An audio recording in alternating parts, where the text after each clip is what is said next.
тук някакви китайци ядат. Как се подигра на хората? Пълно е с китайци. Някъде трябваше да няма кукурица. Но има някакво кукурица. Не. Италианска.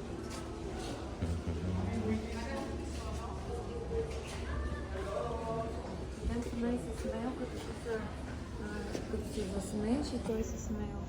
Ето малко цени. Чанта 139 евро, портмоето 90. Тук даже си е ефтино.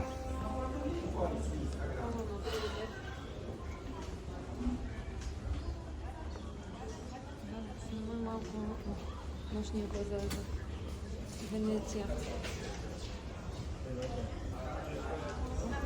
Ето, снимай златен павиш, колко се лепи. Ето тези маски са много готини.